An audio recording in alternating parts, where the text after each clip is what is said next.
we're back. Short commercial break there. Compared to my ST, you have a little bit more space with your, yeah, definitely a lot more space now that I look over there. My knees aren't hitting. Yeah, your knees, that's about would be your range. Your right knee would be touching the door as you're sitting. So it's more spacious for sure. A little bit more narrow. Yep. Yeah. I like the screen better in my ST. It's an 8-inch screen. It's very intuitive. Yeah. This is a clean looking screen. I like mine better. Yeah. It is more user friendly. Like the 2019 ones, they took a lot of input from the customers of like 17 and 18 Civic SIs, and they kind of adapted to the change and put a volume knob and actual button controls. But a lot of people don't like the touch. But it doesn't bother me actually, because most of your controls are on your steering wheel. So. Right, so you just do it that way. Yeah, it's all, it comes down to preference. I really like the shifter. Really like the size of the shifter. I can't say that I like it more or less than mine. I think they're both really good. Mine's bigger, a little heavier. Yeah. But really, it feels great. One thing I don't really care for about this shifter, having owned it for a year and a half. Yeah. Is you can tell now it's cold outside and it stays cold. Yeah. But when it's 120 outside or inside the car, this is like boiling. So you gotta literally shift by the leather. Yeah. Yeah, like. Yeah, because it will burn you. It's weird. My shifter's all carbon fiber, and it doesn't get that hot. It doesn't soak for up some the heat reason. Or the cold, I guess because it's not like just aluminum or something. Yeah, that's the main reason. Must be why. But it feels really nice. I think the throws could be a hair shorter. But other than that, the way the power comes on in this car, it sounds really nice.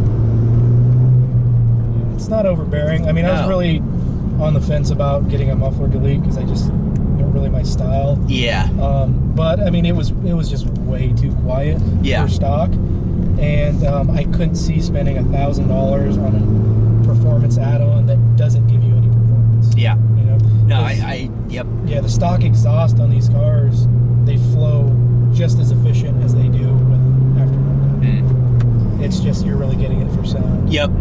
Yeah, that's like, I mean, my exhaust is the same way. It was it retail, it's $1,000, but I got it for $800 plus I got a rear motor mount and an intake hose. So that was worth it. But yeah, you're right. It's just sound. I'm generally speaking for this car, the specific car. I'm not saying like for every car, because obviously a catback exhaust or a full exhaust is going to provide some sort of performance gain, but not in this car specifically. What's that? I didn't bottom out, did I? No, those are the flaps down at the bottom. Oh, okay. I was like, shit. No, you're not hitting. But my overall opinion on this car, if you're looking for something that's efficient, it's fun to drive, it has different drive modes, it's a manual transmission, still only made in a manual transmission, which is awesome. And it, like your seat, you have 4 seats, or seats 5, right? Yes, it does. Yeah, and it's usable, more usable than in the ST. So for all of those reasons, it's a great car, and plus you can get it new. The ST, you cannot get it new anymore, so that's what a lot of you have been asking. Now, these cars stock head to head, I would not put them in the same class. No. I think the ST is like, here's how I would stack them, is like SI, ST, and then you get into like RS, Evo, WRX, STI, all that stuff. But that's how I would stack them. But there's also there's a cost difference in that too. Like my car stickers $31,000. This is about 24. Yeah, MSRP about 24. So there's a big difference there. So you could take that extra money if you wanted and tune this and make it faster than an ST. So it's all personal preference, but I think in this class of car, there's nothing better than an SI. There just isn't.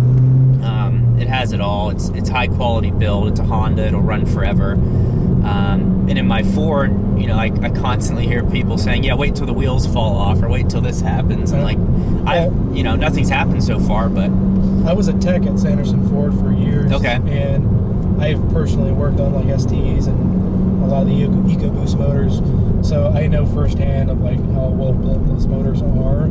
So I wouldn't say there's necessarily like anything wrong with that. I think it's more of a biased opinion. Yeah. More than anything, you know. So. Yeah, I think it's more of a Ford just had a bad reputation in the past, and some people also just don't treat their cars right. They don't maintenance them correctly. They don't. They drive them like flooring it when the engine's cold. Little things like that add up. Right. And yeah, one thing I liked about, I mean, the Civic or the SI, this new 10th gen SI community, is that there's so much like aftermarket support. Yes. For this car. It's like insane. Yeah. There's like more support for the SI than there is Type R. Yeah. So, yeah, I mean, if you're, you guys, your viewers or whatever are interested in an SI, I mean, if you want to take the time to actually do supporting mods and whatnot and make it a full bolt-on, like you can be right up there with the class with STIs and RSTs. Yeah, absolutely. And plus, the foundation they give you, like, you already have a limited slip differential. Like, that's $1,000. Yeah. It gives you a really nice platform.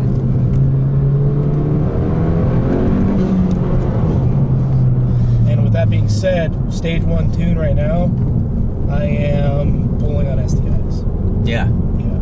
Wow. That's crazy. Now, from a dig, forget about it. Yeah.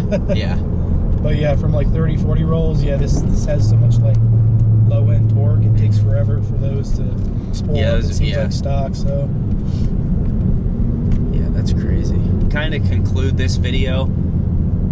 All around, it's a well-balanced car. That's kind of what I expected from Honda and their SI line. It's just, I used to own one. I always, you know, I'm always up to date on what Honda has going on. I love the Type R. But this is a much more attainable car. The Type R is almost a $40,000 car after taxes and everything, and yeah, dealerships mark it up. Right, yeah. Dealerships are going to mark them up.